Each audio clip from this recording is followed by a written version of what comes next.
أعوذ بالله من الشيطان الرجيم. بسم الله الرحمن الرحيم.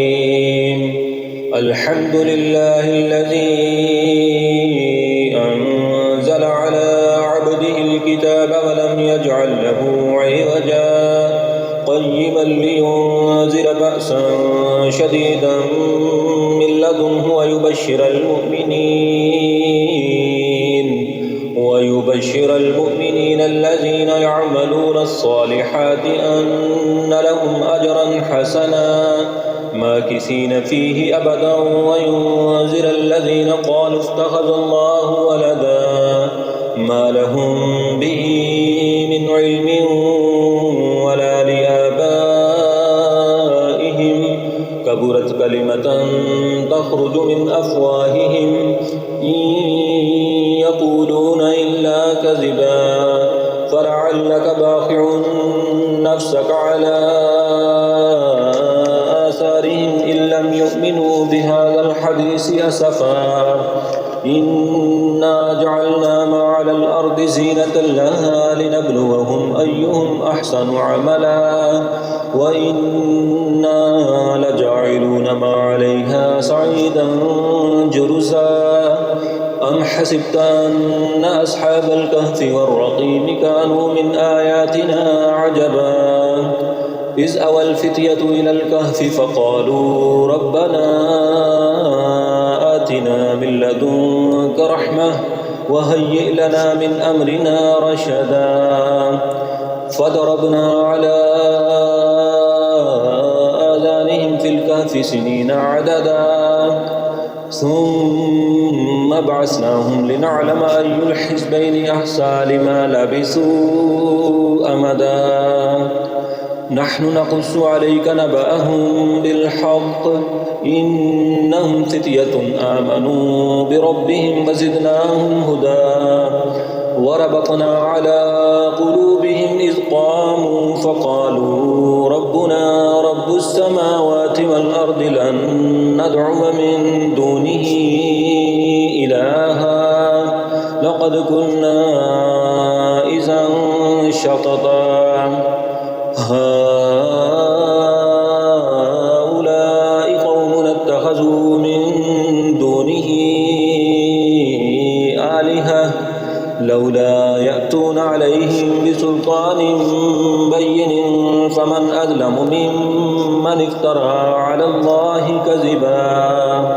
وإذ اعتزلتموهم وما يعبدون إلا الله فأووا إلى الكهف ينشر لكم ربكم من رحمته ويهيئ لكم من أمركم مرفقا وترى الشمس إذا طلعت تزاور عن كهفهم ذات اليمين وإذا غربت تقرضهم ذات الشمال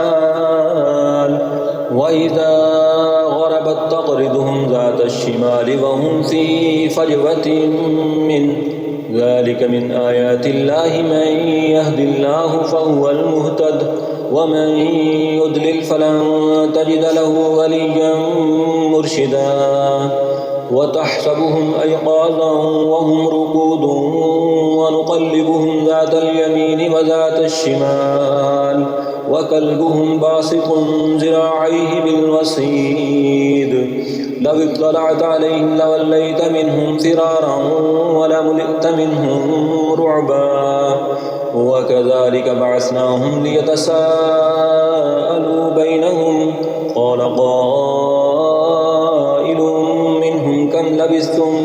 قالوا لبثنا يوما أو بعد يوم قالوا ربكم أعلم بما لبثتم فابعثوا أحدكم بورقكم هذه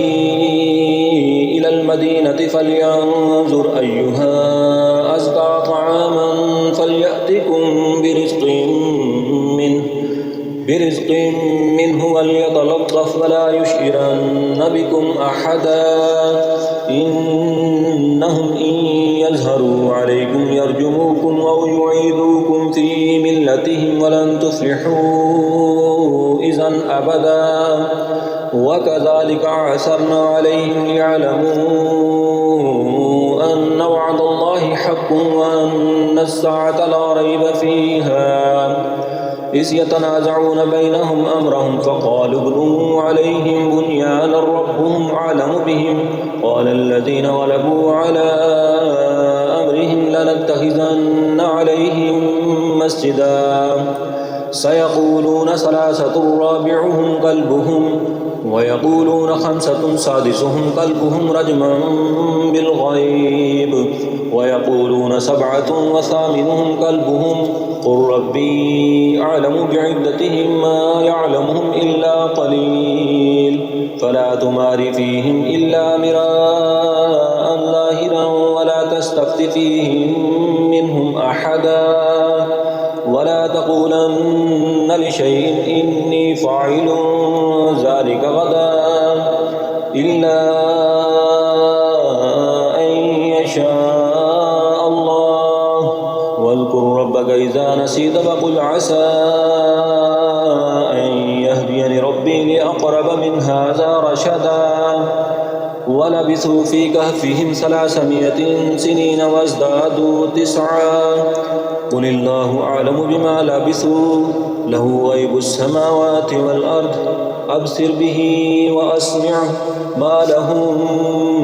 من دونه من ولي ولا يشرك في حكمه أحدا واتل ما أوحي إليك من كتاب ربك لا مبدل لكلماته ولن تجد من دونه ملتحدا واصبر نفسك مع الذين يدعون ربهم بالغداة والعشي يريدون وجهه ولا تعد عيناك عنهم تريد زينة الحياة الدنيا ولا تطع من أغفلنا قلبه عن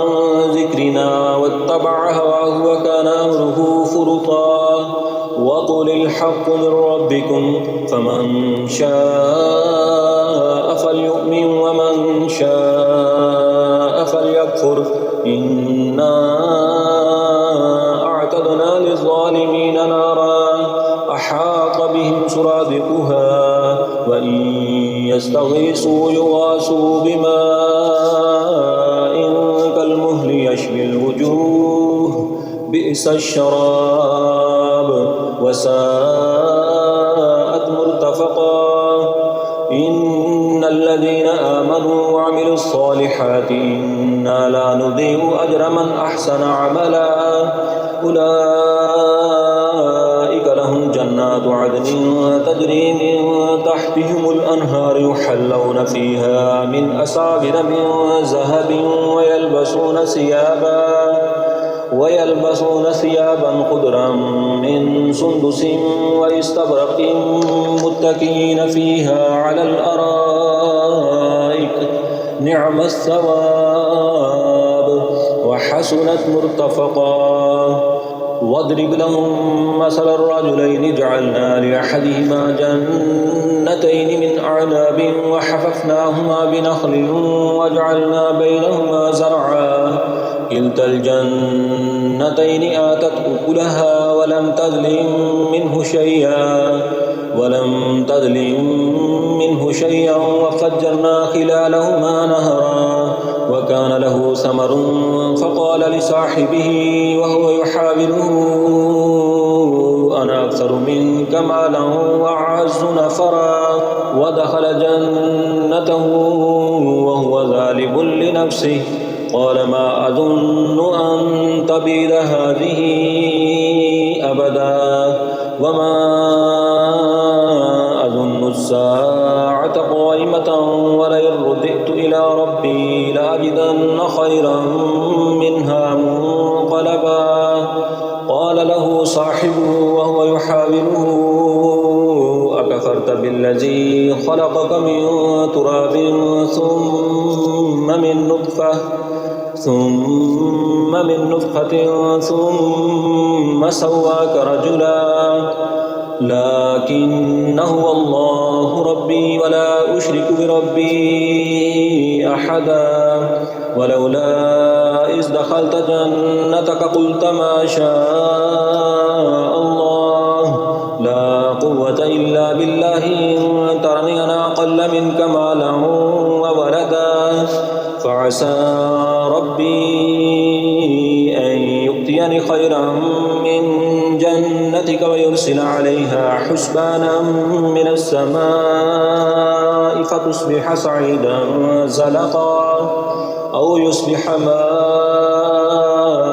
غورا فلن تستطيع له طلبا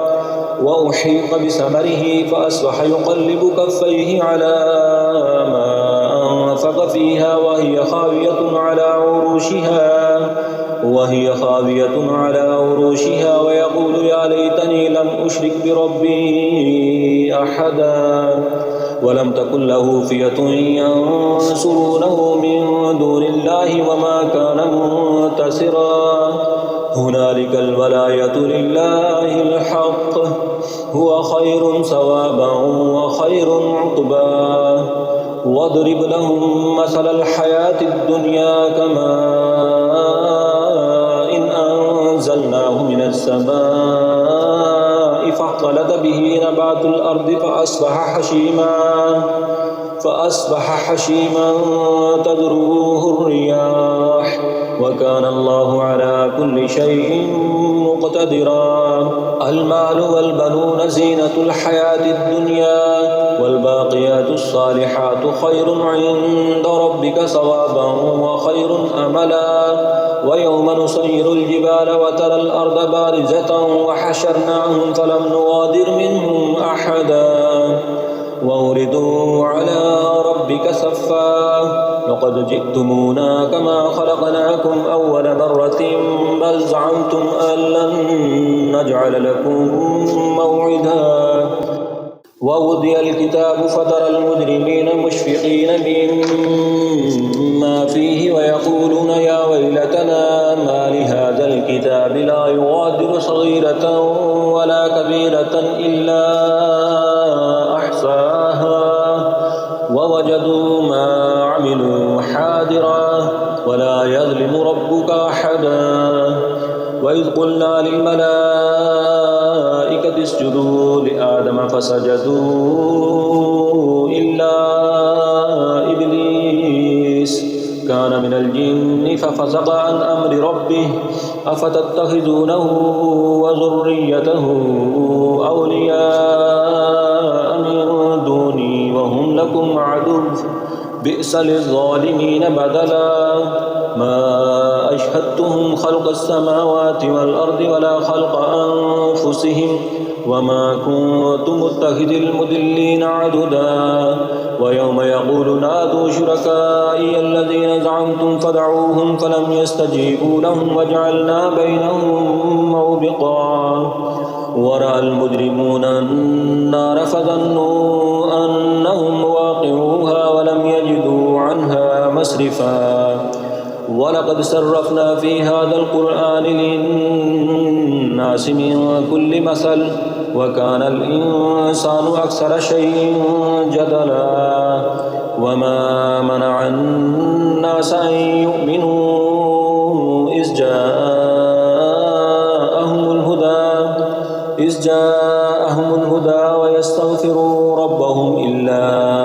أن تأتيهم سنة الأولين أو يأتيهم العذاب قبلا وما نرسل المرسلين إلا مبشرين ومنذرين ويجادل الذين كفروا بالباطل ليدحضوا به الحق فاتخذوا آياتي وما أنذروا هزوا ومن أظلم ممن ذكر بآيات ربه فأعرض عنها ونسي ما قدمت يداه إنا جعلنا على قلوبهم أكنة أن يفقهوه وفي آذانهم وقرا وإن تدعوهم إلى الهدى فلن يهتدوا إذا أبدا وربك الغفور ذو الرحمة لو يؤاخذهم بما كسبوا لعجل لهم العذاب بل لهم موعد لن يجدوا من دونه موئلا وتلك القرى أهلكناهم لما ظلموا وجعلنا لمهلكهم موعدا وإذ قال موسى لفتاه لا أبرح حتى أبلغ مجمع البحرين أو أمضي حقبا فلما بلغ مجمع بينهما نسيا حوتهما فاتخذ سبيله في البحر سربا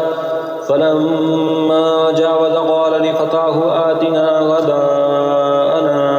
لقد لقينا من سفرنا هذا نسبا قال أرأيت إذ أوينا إلى الصخرة فإني نسيت الحوت وما أنسانيه إلا الشيطان أن أذكره واتخذ سبيله في البحر عجبا قال ذلك ما كنا نبغي فارتد على آثارهما قصصا فوجد عبدا من عبادنا آتيناه رحمة من عندنا وعلمناه من لدن علما قال له موسى هل أتبعك على أن تعلمني مما علمت رشدا قال إنك لن تستطيع معي صبرا وكيف تصبر على ما لم تحط به خبرا قال ستجدني إن شاء الله صابرا ولا أعصي لك أمرا قال فإن اتبعتني فلا تسألني عن شيء حتى أحدث لك منه ذكرا فانطلقا حتى إذا ركبا في السفينة خرقها قال خرقتها لتغرق أهلها لقد جئت شيئا إمرا قال ألم أقل إنك لن تستطيع معي صبرا قال لا تؤاخذني بما نسيت ولا ترهقني من أمري عسرا فانطلقا حتى إذا لقيا غلاما فقتله قال قتلت نفسا زكية بغير نفس لقد جئت شيئا نكرا قال ألم أقل لك إنك لن تستطيع معي صبرا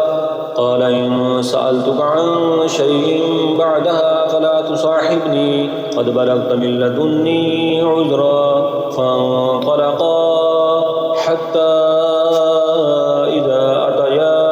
أهل قرية استطعما أهلها فأبوا أن يضيفوهما فوجد فيها جدارا يريد أن ينقض فأقامه قال لو شئت لاتخذت عليه أجرا قال هذا فراق بيني وبينك سأنبئك بتأويل ما لم تستطيع عليه صبرا أما السفينة فكانت لمساكين يعملون في البحر فأردت أن أعيبها وكان وراءهم ملك يأخذ كل سفينة غصبا وأما الغلام فكان أبواه مؤمنين فخشينا